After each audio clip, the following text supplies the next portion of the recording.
First year में हिमैट में अच्छे से याद कर लेना, बहुत ज्यादा इंपॉर्टेंट है, लेकिन मैं हिस्टो के पर्पज से बता रहा हूँ, हमारी फर्स्ट ईयर की हिस्टो के हिसाब से इंपॉर्टेंट अभी नहीं है, तो मैं इन पे ज्यादा वो नहीं कर रहा। ये हिमैट में आपको अच्छे से सिखाएंगे, इनका कलर कैसा, इओसिनोफिल नाम ही है ना, तो पिंक कलर का होगा और पिंक की ग्रेन्यूल्स होंगे, सिंपल सी चीज है। न्यूक्लियस लेकिन सबका ब्लू होता है, तो वो तो बेसोफिलिक होगा, ऑब्वियस सी बात है। और इसका न्यूक्लियस कैसा होता है, स्पेक्टिकल शेप का, ठीक है। वो सब छोड़ो, इओसिनोफिल आप कर लोगे। देखो मेरे को जो समझाने हैं ना, वो बहुत इंपॉर्टेंट सेल्स हैं, जो आप हर जगह कनेक्टिव टिश्यू भर देते हो ना ऐसे फाइबर्स बना बना के, ठीक है ना। वो आपको पता होनी चाहिए वो फाइबर्स है क्या, और उन फाइबर के बीच में ना एक छोटा सा डॉट डॉट ब्लू मारे रखते हैं हर जगह, ठीक है। अब आपको जितनी भी एरियाज में सब, मतलब ये जो दो चीजें हैं ना, ये आपको पूरी हिस्टोलॉजी के हर एक डायग्राम में मिल जाएंगी, ठीक है। क्योंकि फाइब्रस टिश्यू यानी कनेक्टिव टिश्यू जो है वो हर जगह है। तो कनेक्टिव टिश्यू स्टार्ट करते हैं। देखो ये सेल आपको कहीं, ये सेल सिर्फ आपको कैंसर में दिखेगा, समझ में आई बात, ठीक है। क्योंकि कैंसर में इतना टाइम नहीं होता कि एक इमेच्योर सेल जो है मैच्योर में कन्वर्ट होकर डिवाइड हो, ठीक है। सेल है ना बस नॉन स्टॉप, मतलब है ना ऐसे डिवाइड करते रहते हैं। तब क्या होता है कि सेल जो अपनी मैच्योर शेप की जगह इमेच्योर शेप में ज्यादा मिलते हैं, इमेच्योर सेल्स मिलते हैं हमको, ठीक है। जिनमें कि माइटोसिस मियोसिस वगैरह बहुत ज्यादा हाई होता है, ठीक है। क्योंकि माइटोसिस मियोसिस ज्यादा होगी तभी तो डिवीजन ज्यादा हो रही है ना, ठीक है। ये है फाइब्रोब्लास्ट। देखो अब तीन वर्ड आएंगे, ब्लास्ट, साइट, ठीक है। ब्लास्ट आएगा, साइट आएगा और क्लास्ट आएगा। आई थिंक सबने पढ़ रखे हैं, लेकिन ये बताना जरूरी है। ब्लास्ट इज, इवन ब्लास्टोमा आप पढ़ोगे ना, ब्लास्टोमा मतलब ब्लास्ट सेल्स का ट्यूमर, ठीक है। तो बेसिकली हमारे जहां से हम डेवलप हो रहे हैं, यानी हमारी एम्ब्रियोलॉजी का ट्यूमर है वो, ठीक है ना। तो ब्लास्ट मतलब जो कुछ डेवलप करेगा, यानी प्रोलिफरेट करके डिवीजन कराएगा, ये प्रिकर्सर फॉर्म है। क्लास्ट एंडिंग फॉर्म है, इसके बाद सेल डिस्ट्रॉय हो जाता है, जैसे आपने ऑस्टियोक्लास्ट का पढ़ा होगा, ठीक है। साइट का मतलब होता है मेन सेल, जिन्हें हम सेल बोलते हैं, यानी जो मैच्योर एक्टिव सेल्स होते हैं जो फंक्शन करते हैं हमारे लिए, ठीक है। अब ये जो फाइब्रोब्लास्ट आप देख रहे हो ना स्क्रीन पर, ठीक है, ये वाला आपको कैंसर में मिलेगा, नॉर्मल आपको ये मिलेगा। अब इसकी अपीयरेंस है ना किसी चीज से मिलती है, इसीलिए हम हमेशा ना कंफ्यूज हो जाते हैं, फर्स्ट ईयर में भी सेकंड ईयर में भी, ठीक है ना। ये देख रहे हो फाइब्रोब्लास्ट सेल्स है, इसकी तो शेप आप ऐसे ही याद कर लो, ठीक है, रट्टा मार लो। लेकिन इसकी शेप है ना, हमारी जो स्मूथ मसल होती है ना, क्या बोलते हैं स्मूथ मसल, वो भी ऐसी दिखती है सेम, स्पिंडल शेप की और फ्लैट न्यूक्लियस, ठीक है ना, इस तरीके से। रिमेंबर हमने बेसमेंट मेम्ब्रेन नहीं बोला, ठीक है। यहाँ पे फ्लैट न्यूक्लियस जो बोला है वो मसल फाइबर के अंदर बोला, ठीक है ना। आप एपिथेलियम पहचानना होगा तो बेसमेंट मेम्ब्रेन भी ढूंढनी होगी, ठीक है। मसल पहचाननी है तो बेसमेंट मेम्ब्रेन ढूंढने की जरूरत नहीं है आपको, ठीक है ना। और देखो डायग्राम में तो हमने ऐसे बना रखा है इसको, ठीक है ना, इसको भी स्पिंडल शेप का बना रखा है। लेकिन जब आप एक इतनी बड़ा हिस्टो का डायग्राम बना रहे हो, तो आप 50 सेल्स ये वाले नहीं बना सकते ना, तो हमने एक शॉर्ट फॉर्म करी है। इसको ना इतना लंबा बनाने की जगह पूरी हिस्टोलॉजी में इसको ऐसे धागा बनाया हुआ है, ठीक है। और इसका जो न्यूक्लियस है ना, हम लोग क्या करते हैं, हम लोग सोचते हैं बहुत सारे धागे पड़े हैं, कहीं भी है ना ये न्यूक्लियस का डॉट है ना, कहीं भी मार दो इनके बीच में, नहीं ऐसा नहीं होता।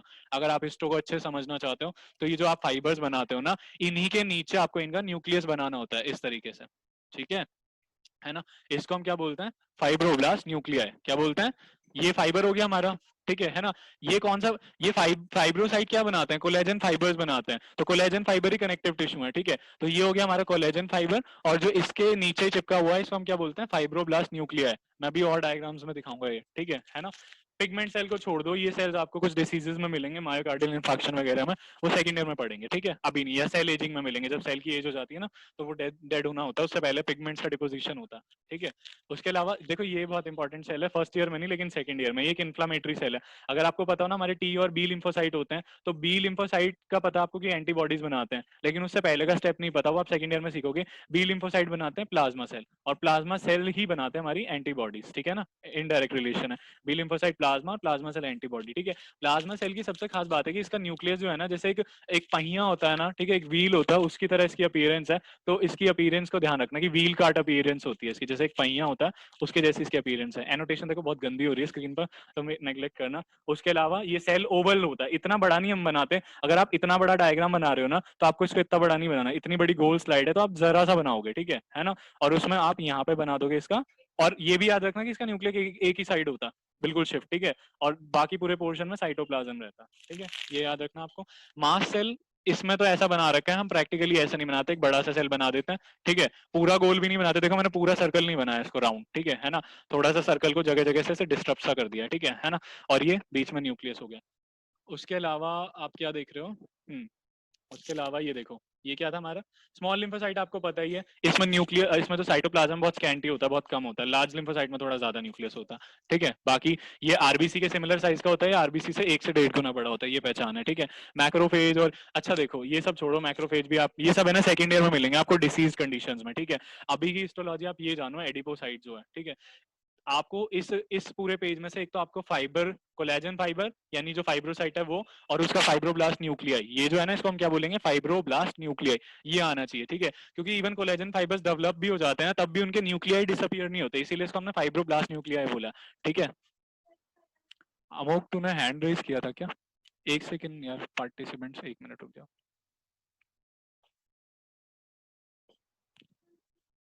अमोक कुछ कहना था क्या? हैंड रेज किया था।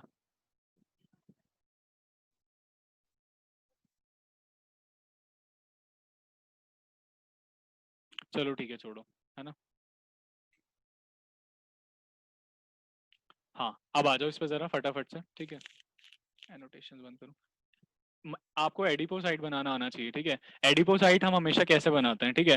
वैसे तो आपने पढ़ा होगा रिंग शेप सेल है, ठीक है ना। लेकिन एडिपोसाइट्स की मैं बेसिक चीज नहीं बता रहा, ठीक है। मैं इसमें थोड़ी एक्स्ट्रा चीज बताऊंगा, ठीक है। जैसे ये आप एडिपोसाइट बनाते हो, कभी भी एडिपोसाइट बनाओ ना, तो चाहे आप कितना भी छोटा बना रहे हो ना, इतना भी छोटा बना रहे हो, तो प्लीज ये याद रखना कि इसका ऊपर का हिस्सा डार्क होना चाहिए, और उस डार्क हिस्से के बीच में, समझ में आई बात, ठीक है।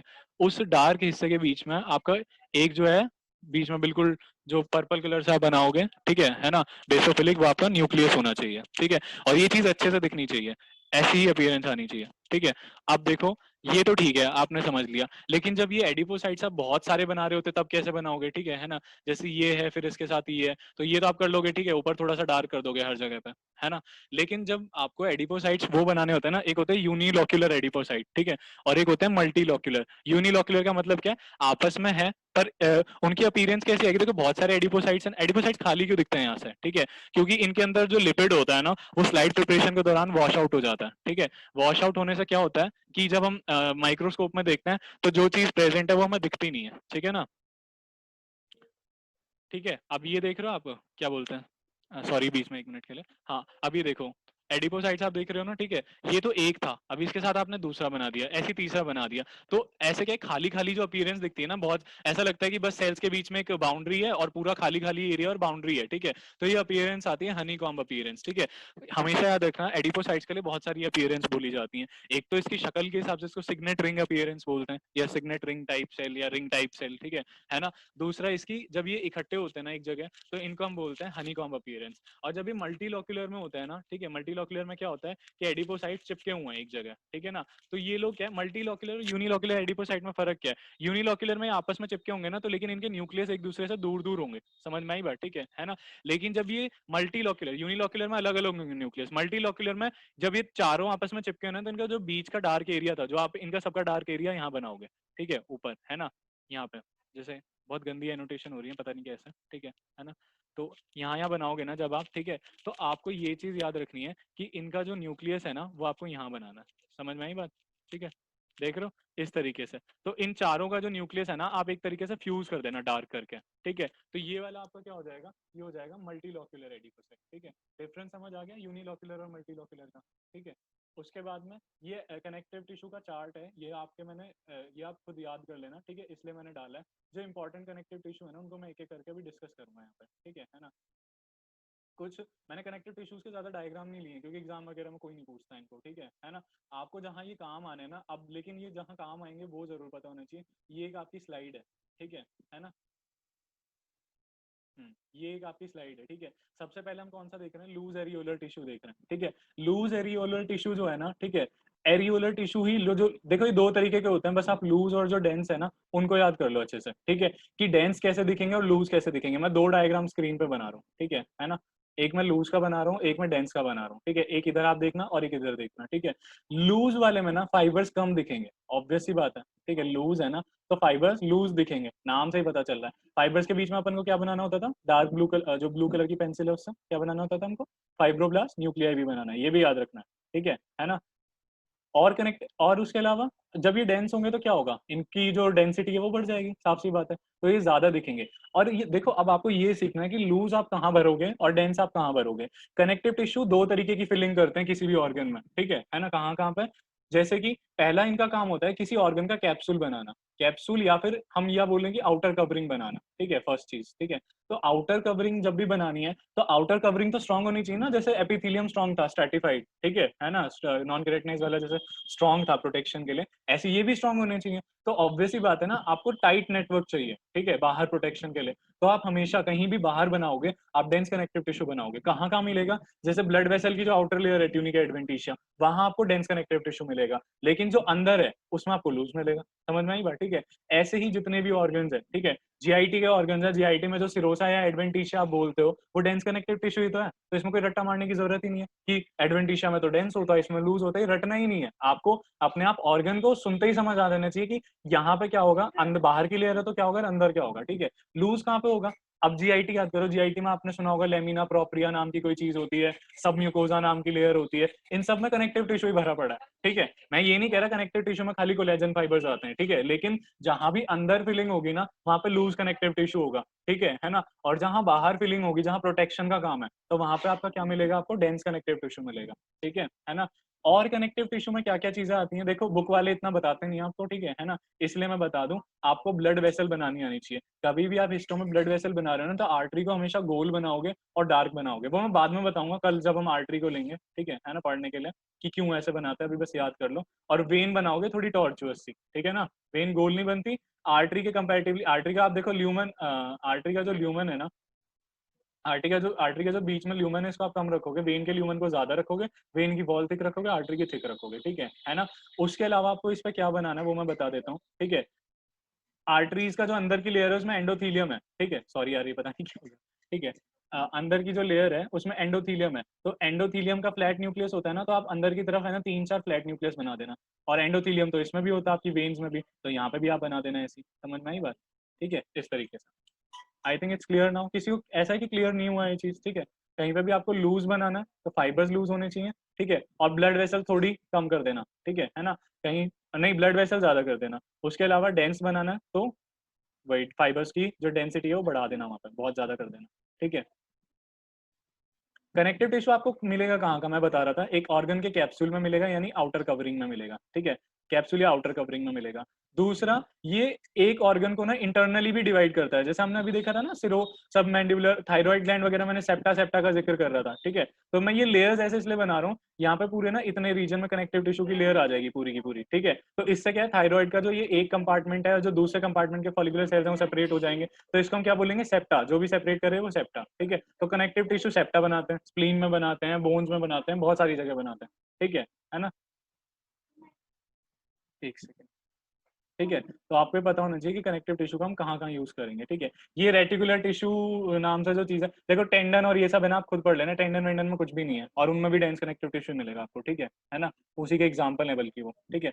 ये रेटिकुलर टिश्यू है ना, सेकंड ईयर में आपको काम आएगा, और इसका स्टेन ही एक्चुअली रेटिकुलन स्टेन है, जो कि है ना ब्राउन कलर देता है। तो अगर इसका कभी गलती से डायग्राम, जो कि मुझे नहीं लगता अगर आ भी जाए ना, तो आप प्लीज ब्राउन से बनाना। इसके बीच में जो आप सेल्स देख रहे हो ना, वो व्हाइट ब्लड सेल्स है ना, लिम्फ नोड्स वगैरह में मिलता है रेटिकुलर टिश्यू, ठीक है। तो लिम्फ नोड ऑब्वियसली बात है, लिम्फोसाइट्स होंगे, वो व्हाइट ब्लड सेल्स का पार्ट है ना। तो यहाँ पे आपको डब्ल्यूबीसीज मिलेंगे, और रेटिकुलर टिश्यू है तो मेन चीज क्या है, रेटिकुलर फाइबर्स मिलेंगे। इसको खत्म करते हैं हम यहीं पे, ठीक है, और कार्टिलेज से स्टार्ट करते हैं, ठीक है। ये बहुत ज्यादा हो गया, है ना, कनेक्टिव टिश्यू। अब हमारा फटाफट होता जाएगा, हमारे दो बड़े चैप्टर खत्म, एपिथेलियम और कार्टिलेज, ठीक है। अब छोटे छोटे से 3 चैप्टर्स हैं।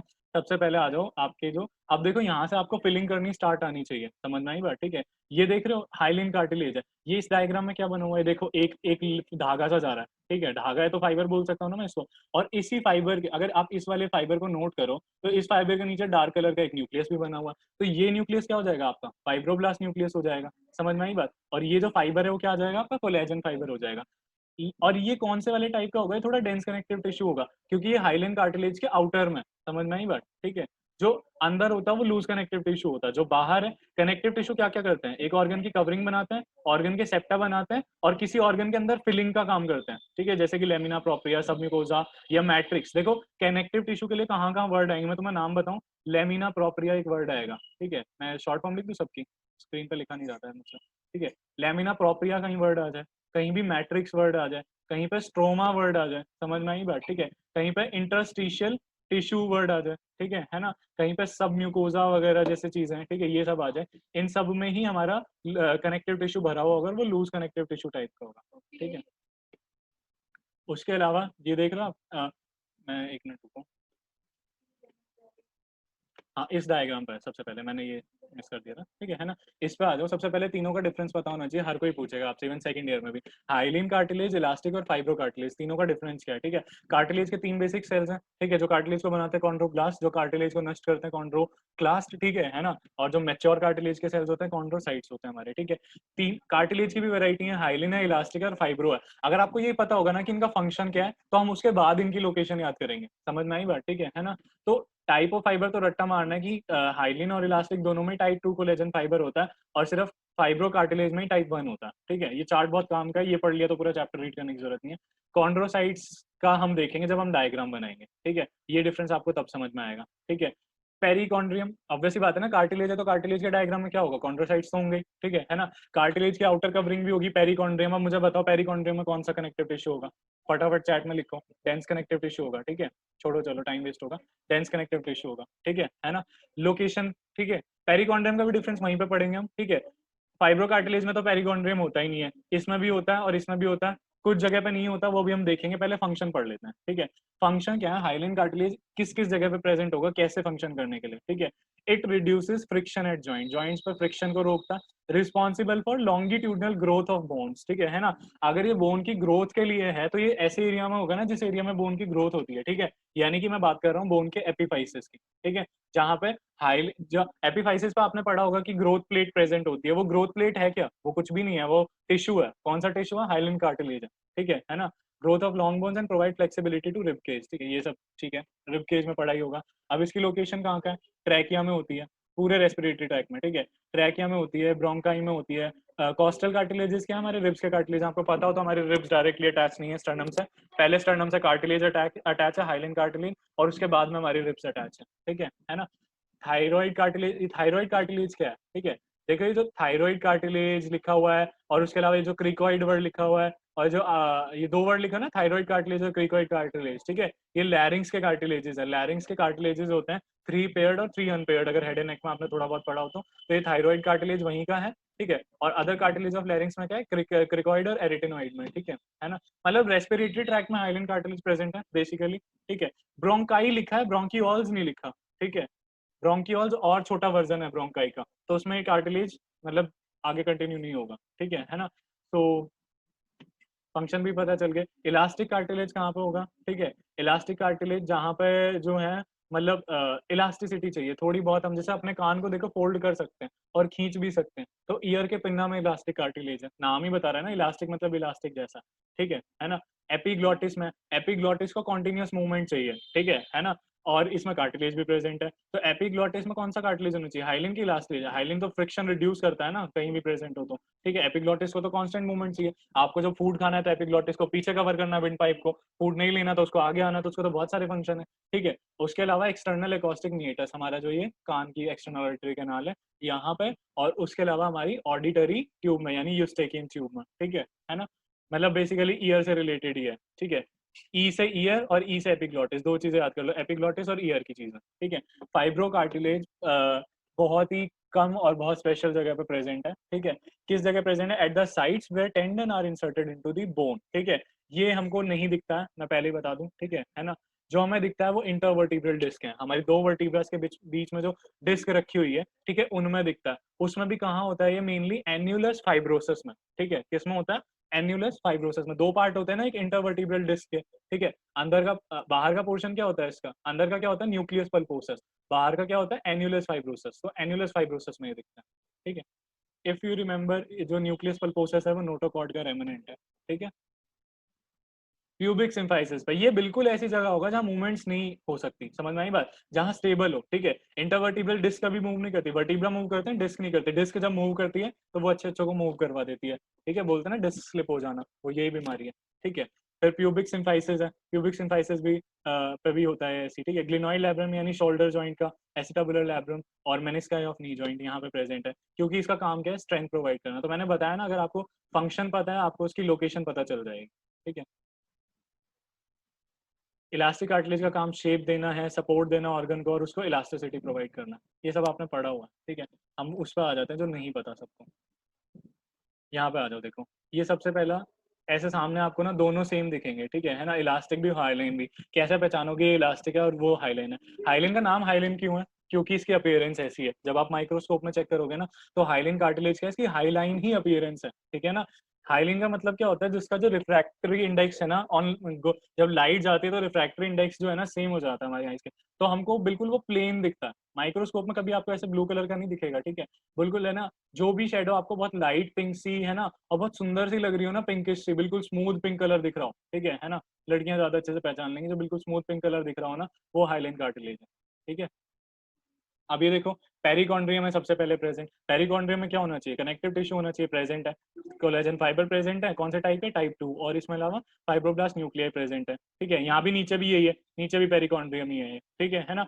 अंदर क्या प्रेजेंट है कार्टिलेज में? जो कार्टिलेज का पार्ट है एक्चुअली, ये क्या है? कॉन्ड्रोसाइट है, ठीक है। कॉन्ड्रोसाइट कितना पोर्शन है ये भी याद रखना, ठीक है। जितना सिर्फ आपको ये अंदर पिंक दिख रहा है ना, ये ही कॉन्ड्रोसाइट है, ठीक है। फिर ये जो व्हाइट सा स्पेस है, ये क्या है? कॉन्ड्रोसाइट्स है ना, जो अपनी सेक्रीशन करते हैं ना, ठीक है, वो सेक्रीशन भी टिश्यू प्रोसेसिंग के दौरान वाइप आउट हो जाती हैं, ठीक है, साफ हो जाती हैं, ठीक है। लेकिन जो बाहर की चीजें हैं, बाहर की ये जो मेम्ब्रेन है, इसको क्या बोलते हैं? मैट्रिक्स बोलते हैं, ठीक है। ये वाली देख रहे हो आप? ये भी मैट्रिक्स सेक्रीशन भी हो सकती है और कनेक्टिव टिश्यू भी हो सकता है, ठीक है। तो ये वाली जो आप आउटर में देख रहे हो, ये मैट्रिक्स है, समझ में आई बात? कॉन्ड्रोसाइट्स के ऊपर। और ये जो बीच में व्हाइट स्पेस है ना, ये कॉन्ड्रोसाइट आपको दिख रहा है, ठीक है। और ये आपको मैट्रिक्स दिख रही है। इसके बीच में जो व्हाइट स्पेस दिख रहा है, दिस इज कॉल्ड एज लेक्यूने, ठीक है ना। तो लेक्यूने हो गया, कॉन्ड्रोसाइट हो गया, कॉन्ड्रोसाइट्स का न्यूक्लियस हो गया, और मैट्रिक्स होगी, ठीक है ना। अब मैट्रिक्स देखो, मैट्रिक्स ये भी है जो बाहर आपको डार्क ब्लू दिख रही है, और मैट्रिक्स ये भी है जो आपको बीच में पड़ी हुई दिख रही है। फिलिंग में हमेशा मैट्रिक्स है ना, ठीक है। तो दोनों को क्या बोलेंगे? इसको बोलेंगे टेरिटोरियल मैट्रिक्स, जो कॉन्ड्रोसाइट की टेरिटरी के पास में, ठीक है ना। और जो दो टेरिटरीज के बीच में, जैसे कि ये एक टेरिटरी है कॉन्ड्रोसाइट्स की, और ये दूसरी टेरिटरी है, इन दोनों के बीच में है, तो ये वाली जो ये फिलिंग की जितनी भी मैट्रिक्स है ना, सारे में जो भरी पड़ी है, इसको हम क्या बोलेंगे? इंटर टेरिटोरियल, क्योंकि ये दो टेरिटरीज के बीच की मैट्रिक्स है। समझ में आई बात? क्लियर है ना ये सबको? ठीक है। ये टेरिटोरियल मैट्रिक्स है जो डार्क ब्लू आप बाहर देख रहे हो, और ये जो है सारी की सारी जो भरी पड़ी है पूरे टिश्यू में, ये है इंटर टेरिटोरियल मैट्रिक्स, ठीक है। उसके बाद में, हाँ ये तो हो गया हमारा, हाइलाइन कार्टिलेज कंप्लीट हो गया, ठीक है। अब आपको ये चीज याद रखनी है कि जो हाइलाइन कार्टिलेज है ना, जो उसमें लिखा था ना कॉन्ड्रोसाइट का डिफरेंस हमने छोड़ दिया था टेबल में, इसमें कॉन्ड्रोसाइट्स का नंबर ज्यादा होता है एक टेरिटरी के अंदर। जैसे देख रहे हो 3 है, ऐसे 5 भी हो सकते हैं, समझ में आई बात? ठीक है, 5 कॉन्ड्रोसाइट्स एक जगह इकट्ठे हो गए, ठीक है, 3 एक जगह इकट्ठे हो गए। लेकिन जो इलास्टिक है ना, उसमें मोस्टली 1 to 2 ही रहते हैं एक साथ, एक टेरिटरी में 1 से 2 ही रहते हैं, ठीक है। दिखाता हूँ, देखो नेक्स्ट डायग्राम देखो। अभी इसको छोड़ो, ये देखो, ये भी हाइलाइन कार्टिलेज का डायग्राम है पूरा का पूरा, ठीक है। देख रहे हो हाइलाइन कार्टिलेज? हाइलाइन कार्टिलेज का जो मैट्रिक्स है ना, उसके अंदर भी कोलेजन ही भरा हुआ होगा। लेकिन इलास्टिक कार्टिलेज में क्या चीज स्पेशल मिलेगी आपको? ये देख रहे हो इलास्टिक कार्टिलेज का डायग्राम, ठीक है। इसमें आपको क्या चीज मिलेगी? वही पेरिकॉन्ड्रियम दिख रहा है, ठीक है। उसमें कोलेजन फाइबर और फाइब्रोब्लास्ट न्यूक्लियाई भी दिख रहा है आपको, ठीक है। उसके अलावा क्या दिखने लग रहा है? कॉन्ड्रोसाइट दिखने लग रहे हैं, कॉन्ड्रोसाइट दिख रहे हैं, उनका न्यूक्लियस दिख रहा है, ये व्हाइट स्पेस लेक्यूना दिख रहा है। इसके अलावा जो जो ये बाहर डार्क ब्लू कलर की मैट्रिक्स है दिख रही है आपको, टेरिटोरियल मैट्रिक्स। दोनों के बीच में इंटर टेरिटोरियल मैट्रिक्स भी दिख रही है। लेकिन इस इंटर टेरिटोरियल मैट्रिक्स के बीच में कुछ देखो डार्क कलर की चीजें दिख रही है हमको, बैंड से। ये क्या है? इलास्टिक फाइबर के बैंड है, क्योंकि इलास्टिक कार्टिलेज इसीलिए इलास्टिक कार्टिलेज है, इसमें एक एडिशनल चीज है इलास्टिक, यानी इलास्टिक फाइबर्स भी हैं। तो अदर देन कोलेजन फाइबर, ये सिंगल कार्टिलेज है जिसके अंदर इलास्टिक फाइबर्स, दो फाइबर्स हैं। एक तो कनेक्टिव टिश्यू के फाइबर्स हो गए कोलेजन फाइबर, और दूसरा इलास्टिक फाइबर्स प्रेजेंट है, ठीक है। बाकी सब चीजें सेम है। और खास बात मैंने क्या बताया इसमें, या तो कॉन्ड्रोसाइट की टेरिटरी क्या होगी, या तो एक ही कॉन्ड्रोसाइट रखा होगा, या ज्यादा ज्यादा तो दो जुड़े होंगे एक टेरिटरी में आपस में, ठीक है। अब यहाँ तो ठीक है, लेकिन कार्टिलेज तो टिश्यूज में पहचानने बड़ी दिक्कत करते हैं, ठीक है। ये देख रहे हो कैसी अपीयरेंस आएगी? मैं कैसे स्मूथ पिंक अपीयरेंस की बात कर रहा था इसकी, ठीक है। अब ये देखो आप, ये बाहर वाली चीज को, ये बाहर वाली चीज क्या आप खुद बता दो, चलो मैंने सबको बता दिया, ये पेरिकॉन्ड्रियम है, ठीक है। दिख रहा है ना, वही फाइबर्स आ रहे हैं, देखो वेवी अपीयरेंस है फाइबर्स की, ठीक है। और आप देख सकते हो ध्यान से, मैंने जो बताया था कि फाइबर से अलग नहीं होता कभी भी न्यूक्लियस, ये अगर फाइबर है तो इसके चिपका हुआ है फाइब्रोब्लास्ट न्यूक्लियर, ठीक है ना। अब ये अंदर का जो एरिया है, पूरा हाइलाइन कार्टिलेज का मेन एरिया, इसमें भी अगर आप ये चीज देख रहे हो जो डार्क पिंक कलर की है, इस डार्क पिंक को क्या बोलेंगे? Territorial matrix. समझ में आई बात? ठीक है, टेरिटोरियल मैट्रिक्स। ये जो बीच में जितनी भी स्मूथ पिंक अपीयरेंस भरी पड़ी है, ये सारी क्या आपकी इंटर टेरिटोरियल मैट्रिक्स है। बीच में, और भी बीच में आप देखोगे ध्यान से, तो एक छोटा सा कॉन्ड्रोसाइट है, और उस छोटे से कॉन्ड्रोसाइट में आपका न्यूक्लियस दिख रहा है आपको, ठीक है ना। और जो बाहर व्हाइट स्पेस देख रहे हो इसके बाहर सारा टेरिटोरियल मैट्रिक्स और इसके बीच में, ये अपना क्या है, लैक्यूनो है, ठीक है। सबको क्लियर है इसकी हिस्टोलॉजी, या अभी भी लगता है कि हाइलिन कार्टिलेज नहीं पहचान पाओगे? क्लियर है ना? ठीक है। देखो ट्रिक से याद करनी है हिस्टोलॉजी। तुम्हें लग रहा होगा कि बॉस जो है ये सारी की सारी क्या पढ़ी हुई चीजें बता रहे हैं, कार्टिलेज तो हमको आते हैं ये वो, ठीक है।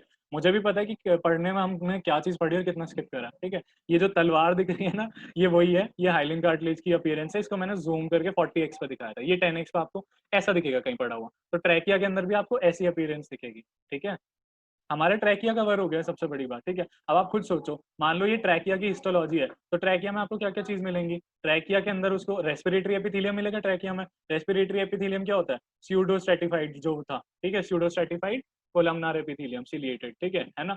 और ट्रैकिया के अंदर क्या मिलेगा? ट्रैकिया के अंदर ये मिलेगा ना जो आपको दिख रहा है, यानी कि अपना हाइलिन कार्टिलेज बना देना, ठीक है। कैसे बनाओगे? पूरा ऐसे बनाओगे, ठीक है। ये जो पूरा डार्क, ये बाहर पेरिकॉन्ड्रियम लेवल करोगे, अंदर हाइलिन कार्टिलेज का टिश्यू कॉन्ड्रोसाइट भर दोगे, ठीक है। मैट्रिक्स वैट्रिक्स लैक्यून ये सब बना दोगे, ठीक है। उसके अलावा ट्रैकिया में कुछ मसल्स आती हैं, और मसल्स होती हैं स्मूथ मसल। स्मूथ मसल मैंने बताया था ना, फाइब्रोसाइट के जैसी शक्ल होती है, स्पिंडल शेप का सेल है और फ्लैट न्यूक्लियस है, ठीक है। तो आप यहाँ पे स्मूथ मसल्स भर देना, उनको क्या बोलते हैं? ट्रैकियालिस मसल, ठीक है ना। आपने ब्रोंकोस्पाज्म सुना होगा, ठीक है। स्पाज्म किस में होता है? मसल्स में ही तो होता है, ठीक है। समझ में आई बात, ठीक है।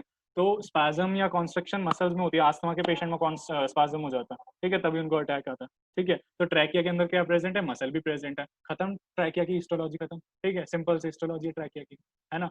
तो ऐसी अभी आपको एपिग्लॉटिस के, रेस्पिरेटरी के तो दो हमारे आज ओवर, ठीक है ना। रेस्पिरेटरी भी ओवर है यहीं पर इसी के साथ में।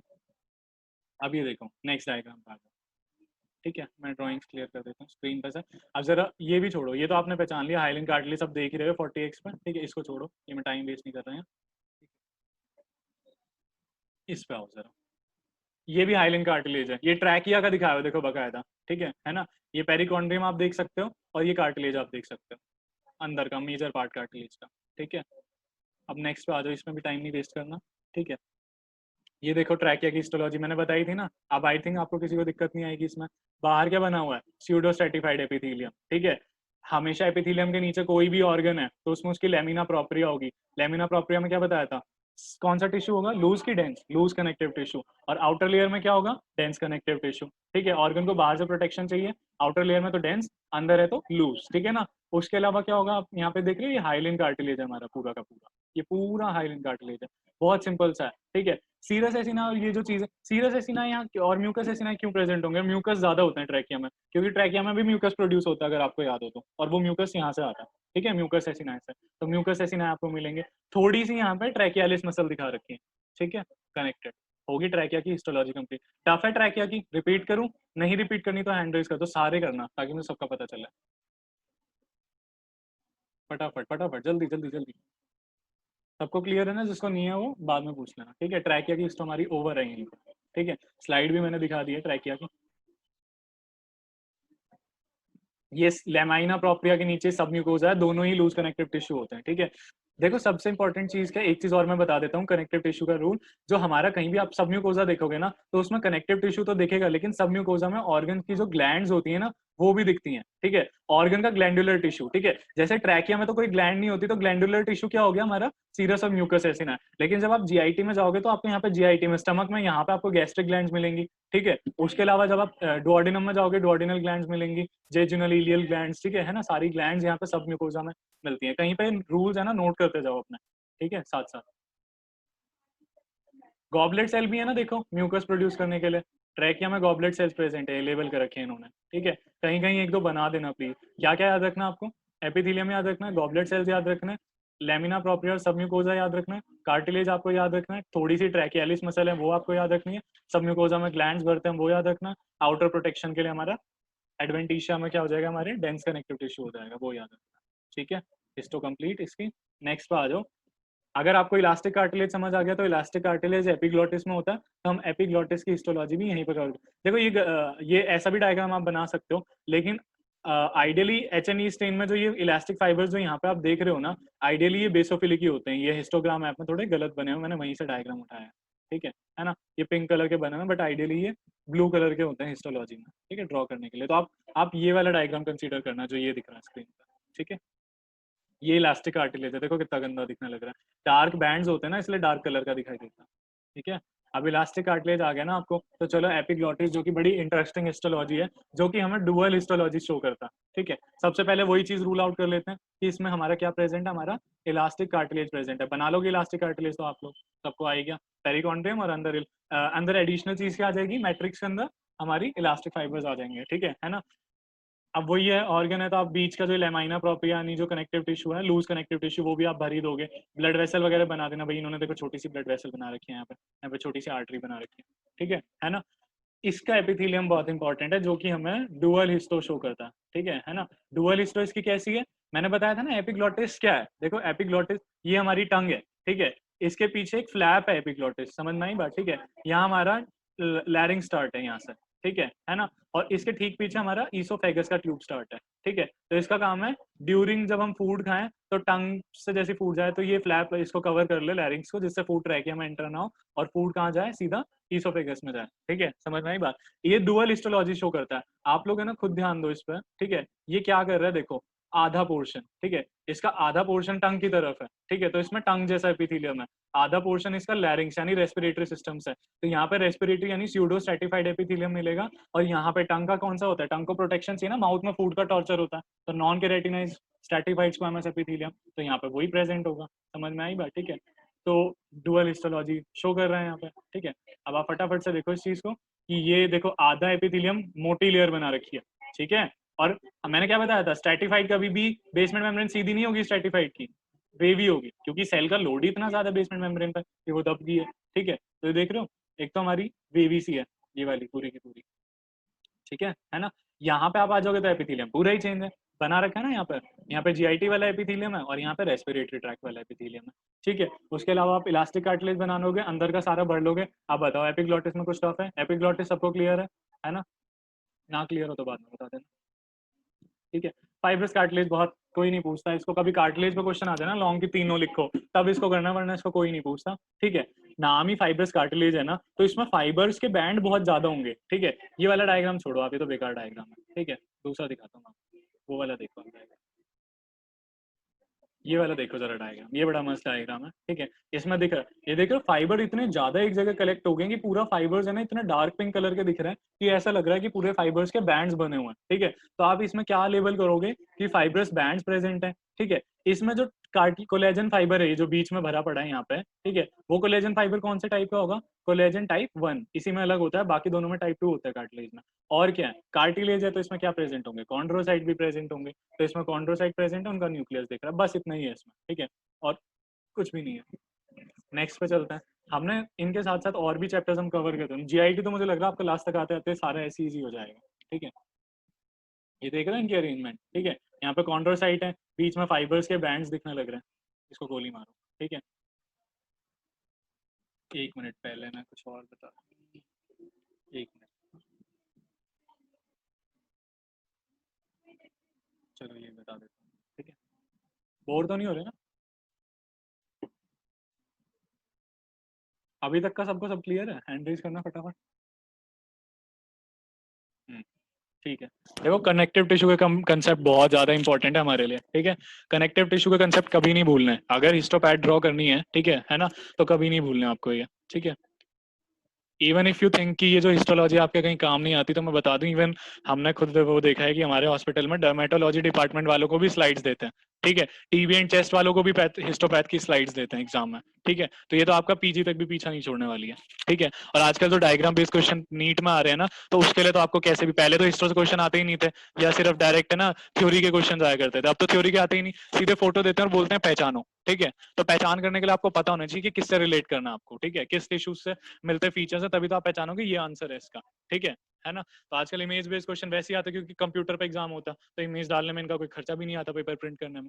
ठीक है, तो अब ये देखो जरा, अब हम स्टार्ट कर रहे हैं। एक और इंपॉर्टेंट है मस्कुलर टिश्यू। ठीक है, वैसे तो इसमें ड्रॉ करने के लिए मैं बता दूं, देखो कभी भी आपको कोई मसल ड्रॉ करनी है, ठीक है ना, ये ना बाकी सब आप कर ही लोगे, तो मैं इंपॉर्टेंट बता देता हूँ इसमें, कभी भी आपको मसल ड्रॉ करनी है, जैसे आपको जीआईटी में यूरिनरी सिस्टम में मसल ड्रॉ करनी ही करनी है, समझ में आई बात। ठीक है, तो आपको ना मसल्स कैसे ड्रॉ करोगे, कंफ्यूजन हो जाती है, हम कैसे बना है इस मसल को, हम इस शेप को हम यहाँ बना रहे हैं, तो बना क्यों रहे हैं, ठीक है, पता ही नहीं होता, बस ऐसे ही ड्रॉ कर रहे हैं, रट्टा मारना पड़ता है हमें डायग्राम्स का, रटना ही नहीं है ना। ठीक है, अब आप एक चीज देखो, ठीक है, ये ना एक आपकी मसल है, समझ में आई बात। ठीक है, ये आपकी एक मसल फाइबर्स होते हैं ना, मसल के अंदर बहुत सारे मसल फाइबर होते हैं, ठीक है। एक तो ये फाइबर ट्रांसवर्स डायरेक्शन में जा रहा है जो आप देख ही रहे हो, ठीक है। तो ये ट्रांसवर्स डायरेक्शन में ऐसे लहरता हुआ जाएगा, समझ में आई बात, ठीक है ना। लेकिन जब मैं इस मसल फाइबर को यहाँ से काट दूं, देखो ये कौन सी डायरेक्शन है, ट्रांसवर्स डायरेक्शन है, और ये कौन सी लॉन्गिट्यूडनल है, याद रखना। अभी एक सेकंड में कलर ही चेंज कर लेता हूँ, उससे अच्छा समझ आएगा, ठीक है। ये जो आप देख रहे हैं ना ट्रांसवर्स डायरेक्शन है, तो ट्रांसवर्स डायरेक्शन में मसल जब भी आप ड्रॉ करोगे ना तो वो आपको लंबी दिखनी चाहिए, समझ में आई बात, कैसी दिखेगी, फाइबर्स लंबे दिखेंगे और न्यूक्लियस अच्छे से दिखेगा, ठीक है ना। जबकि जब आप इसको लॉन्गिट्यूडनल सेक्शन का मतलब क्या, मसल को लॉन्गिट्यूडनली कट लगा है, जब टिश्यू बना था तो मसल लॉन्गिट्यूडनली कट हुई थी, ठीक है ना। तो यहाँ से कट लगने से कभी आपको मसल ऐसे थोड़ी दिखेगी लंबी, ठीक है ना। कैसी दिखेगी, कट कर दो, जैसे ये मेरा हाथ है, ये मेरी उंगली है ना, मैंने कट करिए तो मुझे ऊपर का गोल पोर्शन दिखेगा, ठीक है। तो हमेशा जो कट वाला पोर्शन है लॉन्गिट्यूडनल जो मसल है वो गोल दिखेगी, और इसमें डाउटफुल है, कहीं न्यूक्लियस दिख सकता है, कहीं न्यूक्लियस ना भी दिखे, ठीक है। बस आपको जो स्ट्राइटेड है उनमें आप स्ट्राइशंस बना देना, जो स्ट्राइटेड नहीं है उनमें आप ब्लैंक छोड़ देना। ब्लैंक कैसे, मतलब जैसे कि आपने ये बनाया और इसके बीच में बस न्यूक्लियस बना दिया, ठीक है। ऐसे आप मसल ड्रॉ करोगे। अब मैं दिखाऊंगा कैसे। पहली तो सबको पता है, ठीक है, आई थिंक सबको मसल्स पता ही होंगी, स्केलेटल और स्मूथ मसल्स क्या होती हैं, ठीक है। तो स्केलेटल को तो पता ही आपको मल्टी न्यूक्लिएटेड होती हैं, ठीक है। मल्टी न्यूक्लिएटेड के अलावा ये आप देख रहे कौन सा है सेक्शन, खुद सोचो, ये ट्रांसवर्स सेक्शन है, और ये वाला क्या है, लॉन्गिट्यूडनल है। इसी टिश्यू को जब यहाँ से काट दिया तो ये कैसा दिखेगा, मुझे गोल सा दिखाई देगा, ठीक है। वो गोल अपीयरेंस यहाँ पे है। अब इसमें फिक्स है, कहीं मल्टी न्यूक्लिएटेड है ना, तो कभी दो न्यूक्लियस भी दिख सकते हैं, जिस एरिया पे काटा हो मान लो वहाँ दो न्यूक्लियस प्रेजेंट हो मसल के, तो ये डबल न्यूक्लियस भी दिख सकते हैं, जैसे यहाँ दिख रहे हैं, ठीक है। कहीं पे एक भी न्यूक्लियस भी नहीं दिख सकता, जैसे ये देख रहे हो, इसमें एक भी न्यूक्लियस नहीं दिख रहा, ठीक है ना। और साइड में ही कनेक्टिव टिश्यू भरा हुआ है, और ये आर्टरी है और ये वेन है आपकी, ठीक है, वेन भी देख रहे हो आप, है ना। ये सारी चीजें, ये स्ट्राइटेड मसल है तो इसमें स्ट्राइशंस, ये तो देख रहे हो आप यहाँ पे भरी पड़ी है, स्ट्राइशंस है, ठीक है ना। कार्डिक मसल में क्या होगा, कुछ नहीं, बस यहाँ पे आपको क्या दिखेगा, दोनों आपस में जुड़ी होंगी, इंटरकैलेटेड डिस्क दिखेगी। मुझे ना सिर्फ स्मूथ मसल समझानी है, क्योंकि देखो स्मूथ मसल बहुत इंपॉर्टेंट है, ठीक है। ये स्केलेटल मसल आप देख रहे हो, टंग में दिखेंगे। अच्छा हाँ, स्केलेटल मसल की खास बात बता देता हूँ, तीन डायरेक्शन में स्केलेटल मसल दिख सकती हैं। जब आपको लॉन्गिट्यूडनली दिखेंगी तो आप ऐसे ड्रॉ करोगे और इनमें स्ट्राइशंस बना दोगे, ठीक है। ऐसे मैं थोड़ी बड़ी करके बनाऊं, जैसे ये है, तो आप ऐसे स्ट्राइशंस बना दोगे, बीच में लाइन से ड्रॉ कर दोगे, और एक आधा कहीं न्यूक्लियस दिखा देना कहीं भी ऐसे, ठीक है ना। जब आप स्केलेटल मसल तीन अपीयरेंस है, लॉन्गिट्यूडनली कट हुई ऐसी दिखेंगी, ट्रांसवर्स कट हुई तो ऐसे मोटे मोटे से गुच्छे से दिखेंगे इनके, और जगह जगह मल्टी न्यूक्लिएटेड दिखेंगे। पेरीफ्री पे होता है इनका न्यूक्लियस, ठीक है ना। तो पेरीफ्री पे मल्टी न्यूक्लिएटेड दिखेंगे। उसके अलावा क्या होंगे, कभी कभी ये मसल्स ऑब्लिक हो सकती हैं, ठीक है। तो ना ये देखो लॉन्गिट्यूडनल डायरेक्शन में, ना ये ट्रांसवर्स है, ये ऑब्लिक है। तो ऑब्लिक में भी रहेंगी ऐसी, इसी तरीके से, ठीक है। और वो दिखेंगी कैसी, ऑब्लिक रहती तो थोड़ी ट्रांसवर्स ही है, पर ये दिखेंगी कैसी, ऑब्लिक डायरेक्शन में दिखेंगी, ठीक है। ये मैं इसलिए बता रहा हूँ, हमारे जो दो इंपॉर्टेंट टिश्यूज है ना, पहला हमारा टंग और दूसरा हमारा यूरिनरी ब्लैडर, ठीक है। यूरिनरी ब्लैडर की उस दिन आपने हिस्ट्री देखी थी ना, अभी हम उसको फटाफट से दोबारा करेंगे, ठीक है ना। टंग में आपकी, टंग क्या है, एक हाईली मस्कुलर ऑर्गन है। यूरिनरी ब्लैडर क्या है, हाईली मस्कुलर ऑर्गन है, मैंने उस दिन भी बताया था। इसीलिए यूरिनरी ब्लैडर में तीनों टाइप की मसल्स आपको दिखती हैं, समझ में आई बात। लॉन्गिट्यूड ट्रांसवर्स डायरेक्शन में, लॉन्गिट्यूडनल में, और ऑब्लिक डायरेक्शन में, ऐसी टंग में आपको दिखेंगी, ठीक है ना। इनकी अपीयरेंस देख लो, कभी टंग की स्लाइड देखो ना, और आपको इस तरीके से कोई स्ट्रक्चर बड़ा सा दिख रहा हो तो समझ जाना कि ये जो मसल है ये ट्रांसवर्स डायरेक्शन में आपको दिख रही है, ठीक है। देखो ये अगर ऐसे बनी हुई है, इसका मतलब ये लॉन्गिट्यूडनल नहीं होगी, ठीक है ना।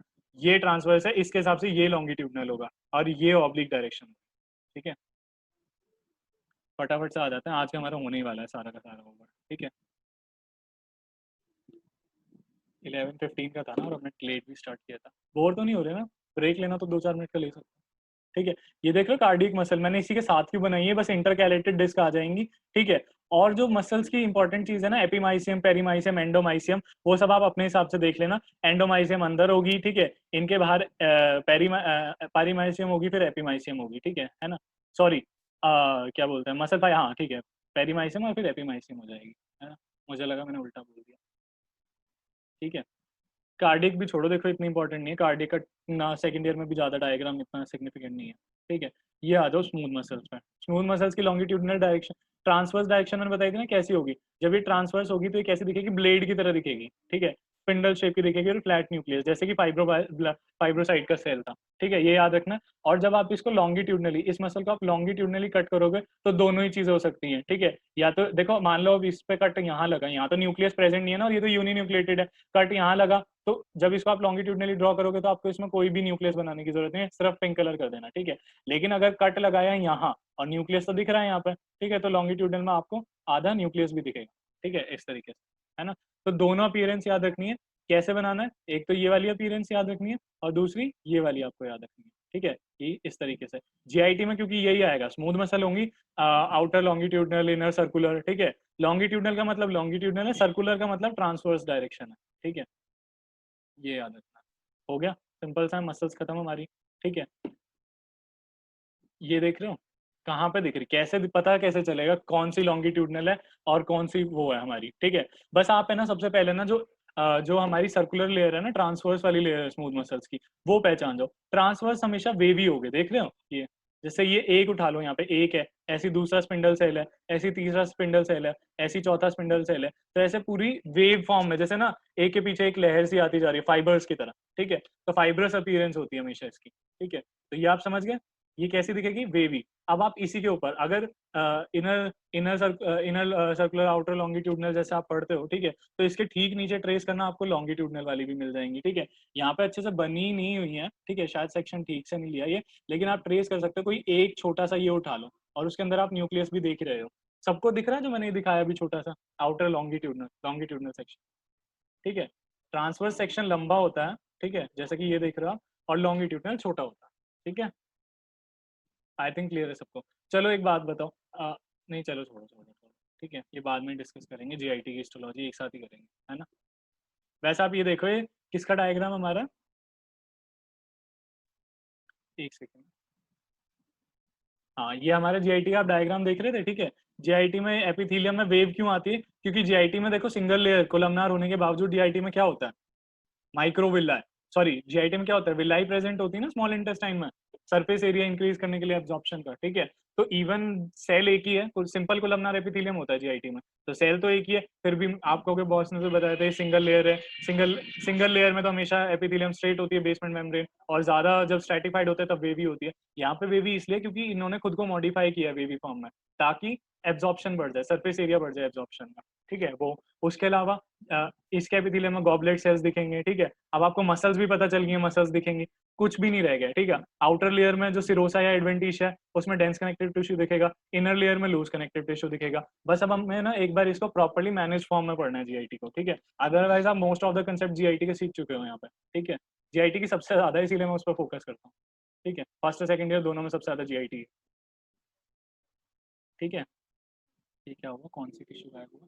ठीक है, हाँ, अब ये देखो, आर्टरीज का कंसेप्ट है, इसीलिए मैंने शायद वो स्लाइड खाली छोड़ी थी ताकि इसमें मैं आपको ड्रॉ करके सिखाऊं। हाँ, आर्टरीज खत्म करते हैं। ठीक है, उसके बाद में कुछ भी नहीं रह जाएगा सिस्टमिक में, एक एक टिश्यू, जैसे 5-5 मिनट में हमने थायराइड और ये सब डिस्कस करे थे ना, 5-5 मिनट में हो जाएंगे सारे टिश्यूज हमारे। ठीक है, 1 मिनट, हाँ, इस पर आ जाओ। ये ब्लैंक मैंने इसीलिए छोड़ा है, अब आपको आर्टरीज का कंसेप्ट सीखना है। ठीक है, वैसे तो आप सिंपली ड्रॉ करोगे आर्टरी, लेकिन जब आपको आर्टरीज के चैप्टर आएंगे ना सेकंड ईयर में, एथरोस्क्लेरोसिस, मायोकार्डियल इन्फार्क्शन, तब आपको आर्टरी बड़ी ड्रॉ करनी है, और बहुत सारे डिसीजेज हैं, थ्रोम्बस वगैरह, तब आपको आर्टरी बड़ी भी ड्रॉ करनी है, और पूरा आपको डिटेल स्ट्रक्चर दिखाने पड़ेंगे। इवन आपको आर्टरी की हिस्टोलॉजी नहीं पता होगी ना, तो आपको सेकंड ईयर के 2 चैप्टर्स बिल्कुल भी समझ नहीं आएंगे। ठीक है, पहला ब्लड वेसल्स एंड लिम्फेटिक्स, और दूसरा पैथो का बता रहा हूँ मैं। ठीक है, और दूसरा चैप्टर आपका क्या है, ये आपका हार्ट। ठीक है, दोनों में यही सेम हिस्टोलॉजी चलती है।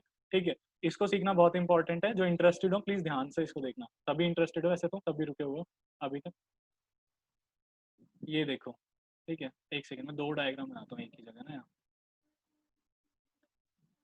क्योंकि ना 2 तरीके की आर्टरीज मिलती है हमारी बॉडी में। ठीक है ना। याद कैसे करें, डायग्राम कैसे याद करें आर्टरीज का। ठीक है, सबसे पहली बात तो आर्टरीज में 3 लेयर्स होती हैं, इंटीमा, ठीक है, मीडिया और एक्सटर्ना। ठीक है, ट्यूनिका एक्सटर्ना, हम है ना एक्सटर्ना को एडवेंटिशा भी बोल देते हैं, क्योंकि एडवेंटिशा आप देखो ना हर जगह कहीं भी आउटर प्रोटेक्टिंग लेयर है ना, उसी के लिए यूज हो रहा है। जैसे कि एडवेंटिशा, जीआईटी में भी कई जगह आपको एडवेंटिशा मिलता है, सिरोसा की जगह वर्ड। ठीक है, और एडवेंटिशा वर्ड आपको कहाँ पे मिलता है, ठीक है, यहाँ पे मिल गया, इसकी आउटर प्रोटेक्टिव लेयर एक्सटर्ना हो जाएगी एडवेंटिशा। उसके अलावा एडवेंटिशा और कहाँ मिलेगा, इंटीमा, मीडिया और एडवेंटिशा अपना। ठीक है ना।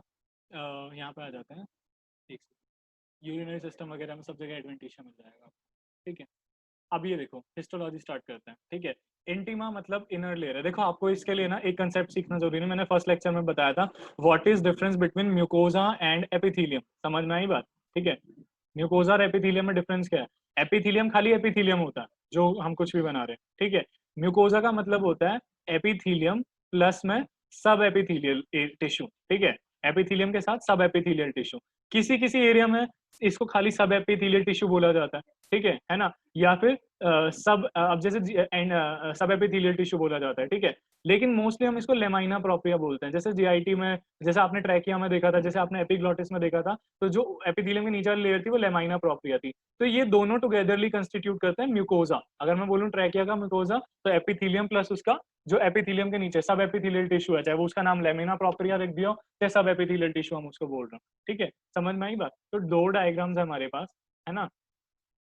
म्यूकोजा समझ में आई, ठीक है ना। देखो जो आर्टरीज हैं उनके अंदर एपिथेलियम की मॉडिफाइड फॉर्म क्या होती है? एंडोथेलियम, ठीक है। तो हम नाम भी चेंज कर देंगे। जो इतने एरिया में, यानी कि जो सब एंडोथेलियल एरिया था, ये वाला एरिया, ठीक है, इस सब एपिथेलियल एरिया था, हम इसको सब एंडोथेलियल बोलेंगे। एंडोथेलियम सब एंडोथेलियम टिश्यू, ठीक है, सब एंडोथेलियल टिश्यू, ठीक है। इस टिश्यू में ऑब्वियसली बात है क्या भरे हुए होते हैं? कोलेजन भरे हुए होते हैं। तो फर्स्ट ईयर की मोस्टली बुक्स में पता है क्या लिखा हुआ? कोलेजन फाइबर्स भरे हुए होते हैं। तो उन्होंने ना सब एंडोथेलियल टिश्यू का भी नाम चेंज करके क्या कर दिया? सब एंडोथेलियल कोलेजन कर दिया।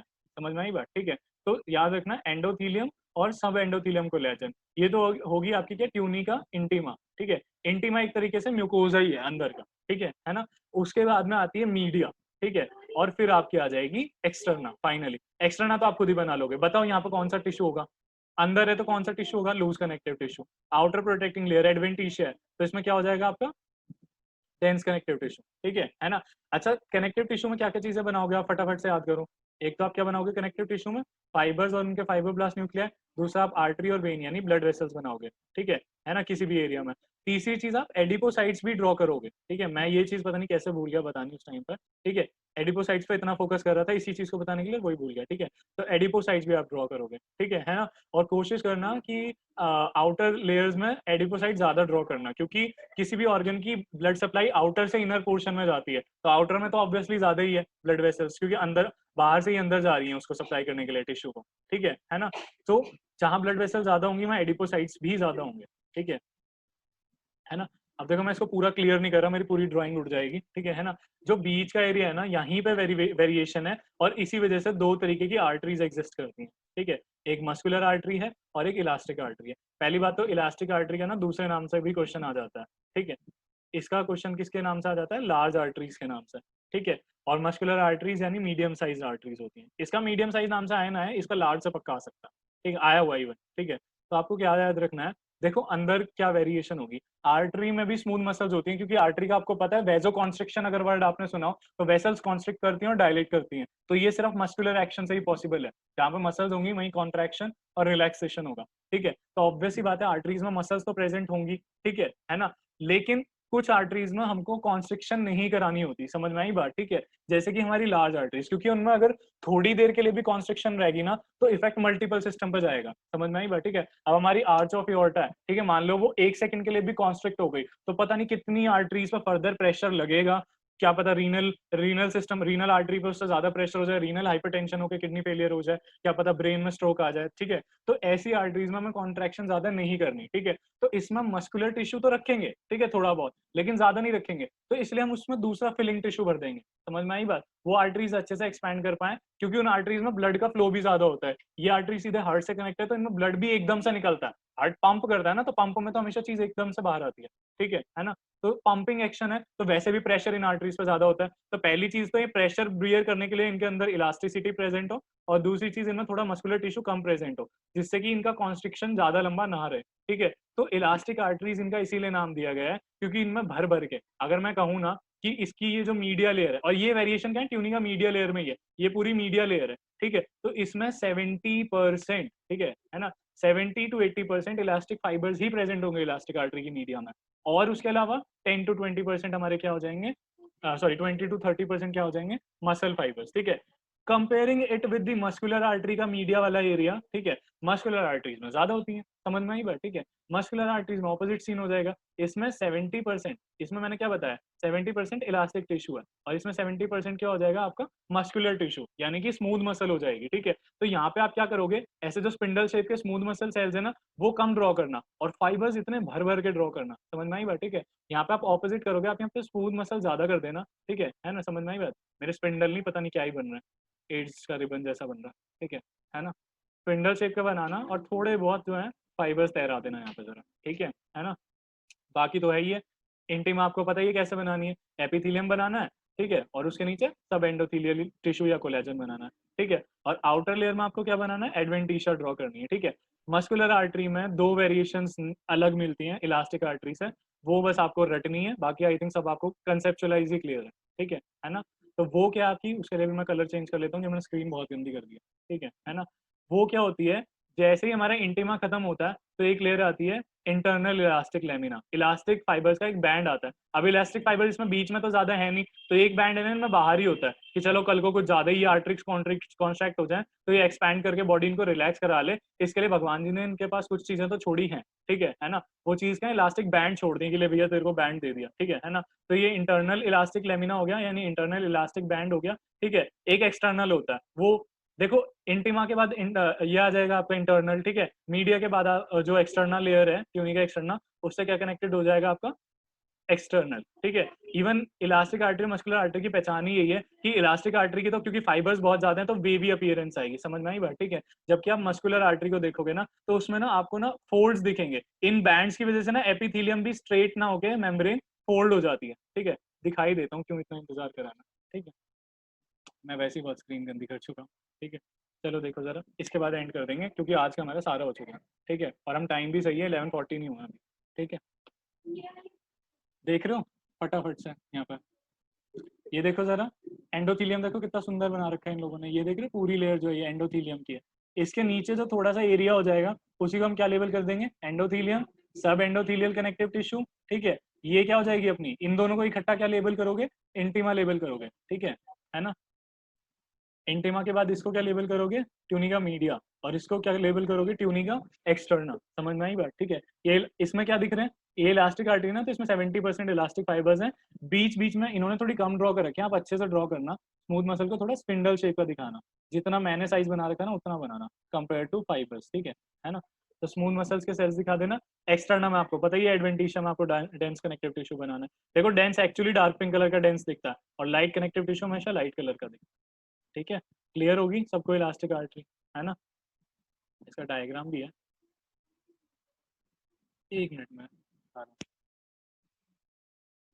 ये देख रहे हो कैसी वेवी अपीयरेंस है, सब टिश्यूज आप खुद पहचान सकते हो। अब आपको हिस्टो है ना पिंक और ब्लू नहीं लगेगी। ठीक है, ये देख रहे हो क्या है सबसे पहली चीज, एपिथेलियम की जो लेयर है, फिर सब एंडो एपिथेलियम, सब एंडोथेलियल टिश्यू है, मीडिया दिख रही है सबको, वेवी दिख रही है बिल्कुल, ऐसे ऐसे जा रहे हैं सब, जैसे लेयर्स ही बह रही हैं। ठीक है, और ये आपको एडवेंटिशिया दिख रही है ना? अब नेक्स्ट डायग्राम पे आ जाते हैं फटाफट से, जो आज का लास्ट है। ठीक है, अब आपको अच्छा ये, एक सेकंड,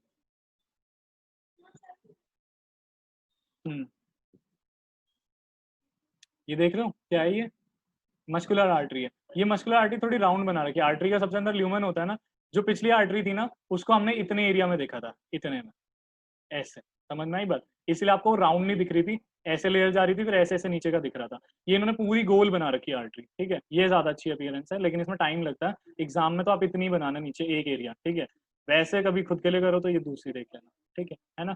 सिंपल सी चीज है, एंडोथीलियम है, एंडोथीलियम के नीचे देख रहे हो स्पेस है सब एंडोथीलियल। ठीक है, सब एंडोथीलियल स्पेस बनाने के बाद ही आपको ड्रॉ करना है क्या, इंटरनल इलास्टिक लेमाइना। ठीक है, अरे यार मैं कुछ भी लिख, ठीक है, इसको आप क्या बनाओगे, जो बैंड दिख रहा है ना इंटरनल इलास्टिक लेमिना, ऐसे इन्होंने देखो पता नहीं क्यों नहीं बना रखा है यहाँ पे। दूसरा होता है यहाँ पे आपका एक्सटर्नल इलास्टिक लेमिना। समझ में आई बात? ठीक है, इंटरनल इलास्टिक लेमिना दिख रहा है अंदर, और external elastic lamina. Muscular artery की पहचान ही यही है, जब आप टिश्यू देखोगे ना कुछ नहीं देखते आप, सबसे पहले देखते हो ऐसे ऐसे कुछ अपीयरेंस आ रही है, अपने आप समझ जाते हो इंटरनल इलास्टिक लेमिना तो मस्कुलर आर्टरी। बाकी सब फीचर्स सेम है, तो आप ये कर सकते हो। ठीक है ना? देखो अगर आपको मस्कुलर आर्टरी आ गई ना, तो आज आपके दो जो टिश्यूज हैं अभी के अभी ओवर हो जाएंगे। एक आपका फेलोपियन ट्यूब और दूसरा आपका क्या है, सेमिनिफेरस ट्यूब्यूल। दोनों सेम है। फीमेल्स में फेलोपियन ट्यूब है, मेल्स में सेमिनिफेरस ट्यूब्यूल है। दोनों में कुछ नहीं होता, दोनों में ना ब्रांचिंग पैटर्न होता है, ठीक है। सेमिनिफेरस ट्यूब्यूल्स में कम ब्रांचेस हैं, कंपेयर करोगे फेलोपियन ट्यूब में तो उसमें थोड़े ज्यादा ब्रांचिंग पैटर्न है। समझ में आई बात? ब्रांचिंग पैटर्न किसका है? एपिथेलियम का ही है। दोनों के एपिथेलियम बना देना, दोनों के जो एपिथेलियम होते हैं, सेमिनिफेरस पे सेमिनिफेरस का एपिथेलियम बना देना, ठीक है, कोलमनार, है ना। फेलोपियन ट्यूब पे फेलोपियन ट्यूब का एपिथेलियम बना देना, कौन सा होता है? कोलमनार सिलिएटेड, सीलिया की मूवमेंट एग को पास कराने के लिए, ठीक है ना, ये होता है। उसके बाद में दोनों के अंदर थोड़ा सा वही तुम कनेक्टिव टिश्यू भरोगे, लेमाइना प्रोप्रिया, ठीक है। उसके अलावा सबसे इंपॉर्टेंट चीज फेलोपियन ट्यूब में क्या होती है? मस्कुलर आर्टरी होती है। क्योंकि अगर आप मस्कुलर आर्टरी देखोगे ना, कहाँ कहाँ प्रेजेंट है, रीड कर लेना कहाँ कहाँ प्रेजेंट है। मस्कुलर आर्टरी आपकी फेलोपियन ट्यूब में भी प्रेजेंट होती है, ठीक है ना। तो फेलोपियन ट्यूब का सेक्शन देते हैं मोस्टली आपको, ठीक है, क्योंकि ब्रेकियल आर्टरी वगैरह तो निकाल के देते नहीं है। फेलोपियन ट्यूब का ही सेक्शन देते हैं, वहां पे आपको फेलोपियन ट्यूब के अंदर कैसे पहचानोगे? फेलोपियन ट्यूब के अंदर आपको एक आर्टरी दिख रही होगी और उसकी ऐसी सी अपीयरेंस होगी, आप समझ जाना एपिथेलियम है, लेमाइना प्रोप्रिया है, और आर्टरी में इंटरनल इलास्टिक लेमिना है, तो फेलोपियन ट्यूब हो गई, ठीक है। सिंपल सी चीज है, सबको रिलेट करके पढ़ना होता है, हिस्टो तभी समझ आती है, ठीक है।